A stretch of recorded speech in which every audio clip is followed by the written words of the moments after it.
सुदामा जी गरीब क्यों बने, इसकी भी एक कथा है, वो कथा सुनो।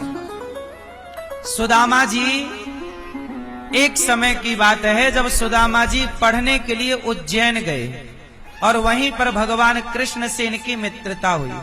सुदामा कृष्ण के कौन से मित्र हैं? बचपन के मित्र नहीं है, गुरुकुल के मित्र हैं। स्कूल, आपका एक मित्र है गांव का, गली का, और एक मित्र होते हैं स्कूल के, जो हमें स्कूलों में मिलते हैं। तो सुदामा जी कहां के मित्र हैं? गुरुकुल के। ये घटना है उज्जैन की, क्योंकि भगवान कृष्ण का गुरुकुल कहां था? उज्जैन, सांदीपनि गुरु। एक दिन की घटना है कि उज्जैन में बाबा महाकाल भगवान शंकर के मंदिर के बाहर कोई गरीब महिला भीख मांगती रहती थी। एक गरीब महिला थी, वो भीख मांगती थी और उसी भीख से अपना पालन पोषण करती थी। कोई मंदिर दर्शन करने आए तो वो महिला को भीख में कोई चावल देकर जाए, कोई चने देकर जाए, कोई फल देकर जाए, कोई पैसा देकर जाए, उसी से वो बूढ़ी अम्मा अपना गुजारा करती थी।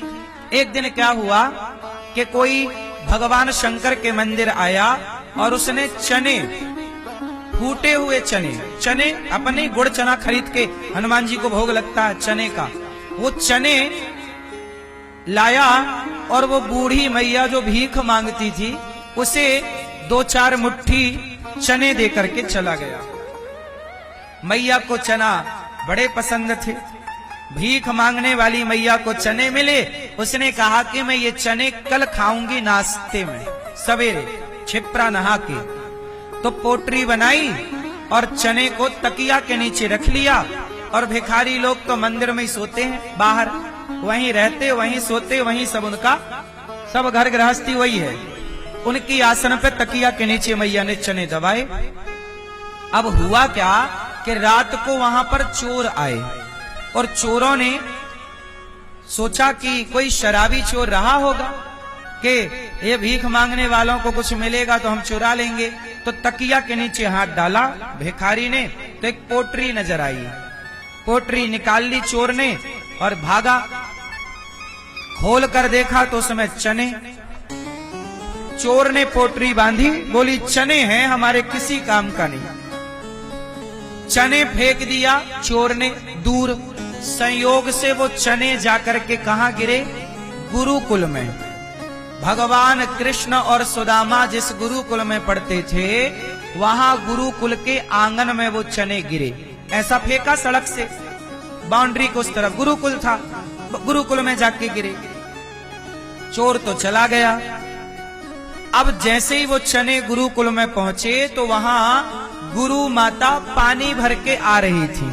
तो उनकी नजर पड़ी पोटरी पर, तो खोल कर देखा, बोले ये चने हैं। गुरु माता को लगा कि किसी बच्चे ने चने फेंके हैं। गुरु माता को लगा, सांदीपनि जी की पत्नी को लगा किसी बच्चे ने चने फेंके।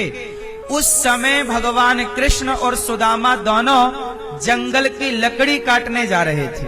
वो समय देखो संयोग, गुरु माता का आना और भगवान कृष्ण और सुदामा का जंगल लकड़ी काटने जाना। तो गुरु माता ने रोका, कन्हैया रुको, ये चने तुम ले लो,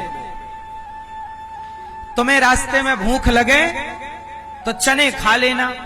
अब देखो वो गरीब भीख मांगने वाली माता के चने अब किसके पास आ गए?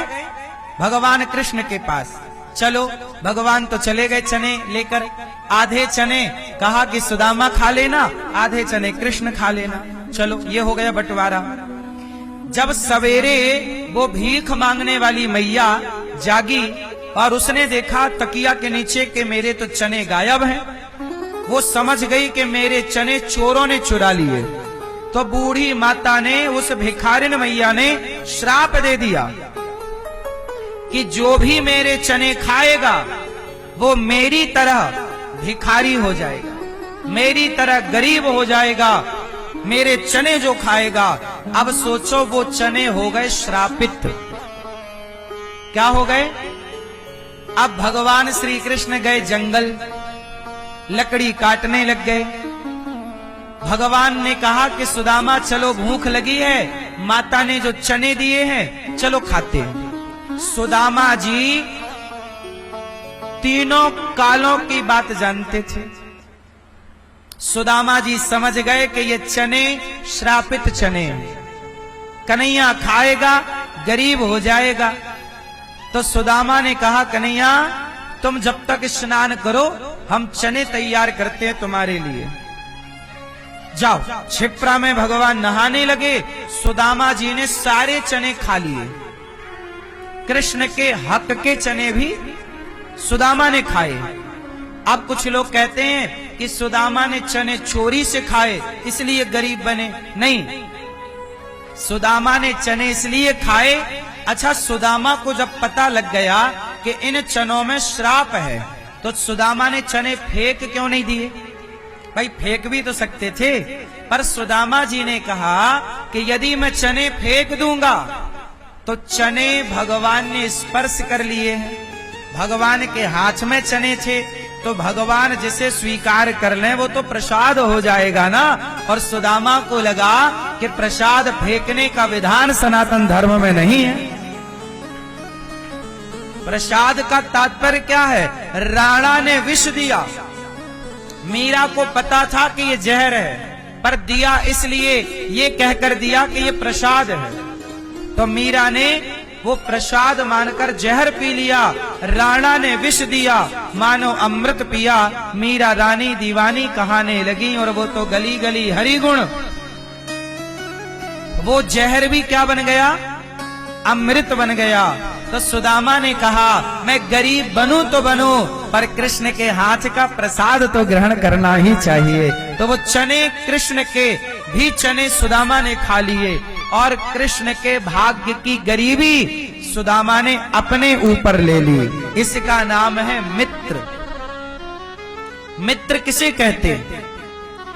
जो अपने मित्र का दुख अपने ऊपर ले ले, जो अपने मित्र को गलत जाने से रोके, गलत करने से रोके और मित्र की गरीबी अपने माथे ले ले, मित्र का सारा दुख अपने ऊपर ले ले, उसी का नाम मित्र है। सुदामा ऐसे मित्र हैं कि कृष्ण के ऊपर जो श्राप लगने वाला था सदा दरिद्रता गरीबी का, वो श्राप अपने ऊपर लेकर के सुदामा ने भगवान को बचा लिया।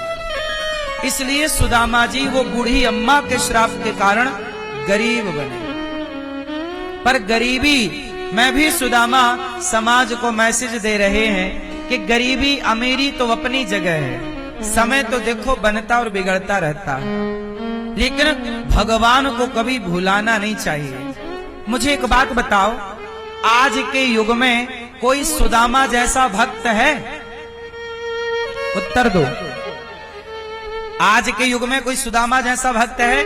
नहीं। आज सुदामा जैसा प्रेम नहीं है, सुदामा जैसी भक्ति नहीं है, पर सुदामा ने कोई डिमांड नहीं की कृष्ण से।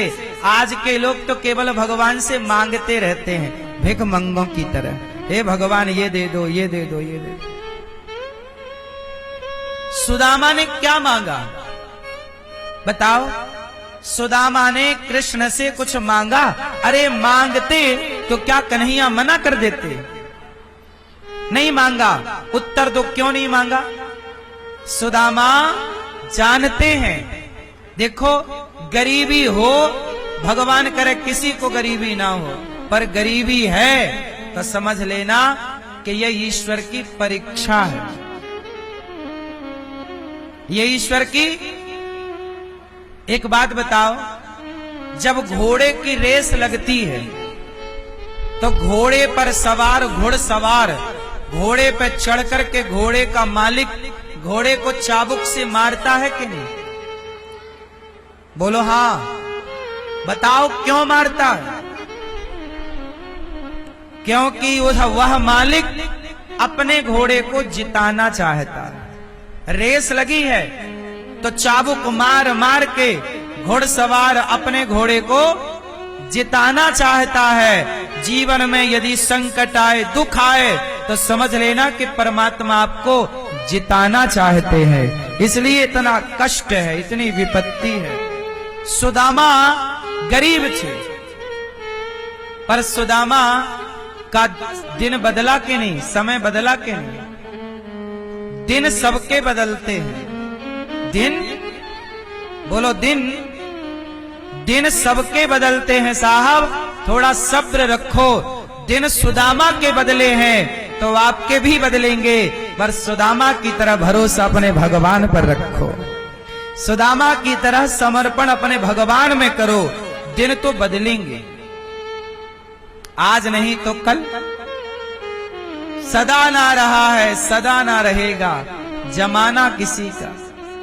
कल राजा कोई और था, कल होगा कोई और, किसी एक के शीर्ष पर सदा रहे ना मोर। ये समय किसी के बाप की बफौती नहीं है साहब, समय सबका बदलता है।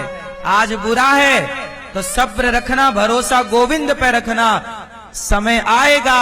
और आज तुम्हारे अच्छे दिन हैं तो ज्यादा घमंड ना करना, अच्छे दिन तो रावण के भी खत्म हो गए, घमंड किया इसलिए यदि तुम रास्ता भटके तो जो आज है वो कल ना रहेगा। इसलिए साहब, धन पाओ तो धर्म से जुड़ो, धन पाकर अधर्मी ना हो जाना, वरना सर्वनाश करना भी विधाता को आता है। बोलो हाँ कि नहीं आता? ईश्वर को बनाना आता है तो बिगाड़ना भी आता है। इसलिए सुदामा से ये सीखो, गरीबी में भी गोविंद को भुलाना नहीं है। आज सुदामा जैसा गरीब कोई नहीं है। आज आदमी जरा पूजा कर ले तो भगवान से कहता, भगवान हमने तुम्हारी पूजा की, तुमने हमें ये नहीं दिया। ऐसे अधिकार जमाता है जैसे ये भगवान का बाप हो। अरे भाई, भगवान के दास बनोगे तो कुछ मिल जाएगा, ज्यादा होशियार बनने की जरूरत नहीं है। सुदामा भी तो अधिकार से कह सकते थे ना कुछ।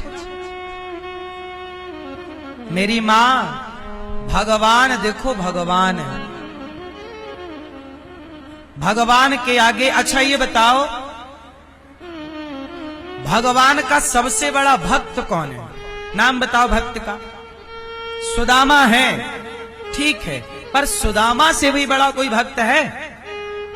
बताओ कौन? मीरा है? प्रहलाद, चलो प्रहलाद, चलो ध्रुव, ये भी है। और भी बड़ा है कोई? आप भूल रहे हैं, बताओ। भगवान का एक और भी बहुत बड़ा भक्त है, कौन? अरे झाड़ी वाले हनुमान जी, भूल गए? भगवत तो सबसे बड़े भक्त हैं हनुमान जी। सही है कि हम गलत कह रहे हैं? सही है। अब आप बताओ, जब राम के मंदिर में आप जाते हो तो राम के मंदिर में हनुमान जी कैसे बैठे रहते हैं राम के पास? जरा बताओ हमें, कैसे बैठते हैं? कैसे बैठे हैं? बैठ के बताओ। नहीं, पालथी मारे रहो, बस पालथी मारे रहो। हाथ जोड़ कैसे बैठे हैं? ऐसे। और ऐसे ही नहीं साहब, सिर झुकाओ और झुकाओ, इतना नहीं झुका। हाँ, सोचिए, इतने बड़े हनुमान जी जिन्होंने समुद्र पार कर लिया सीता माता के लिए, राम का काज करने के लिए पहाड़ हाथ में लेकर आ गए, संजीवनी बूटी लेकर आए। ऐसे हनुमान भगवान के द्वार पर हाथ जोड़ करके बैठे हैं।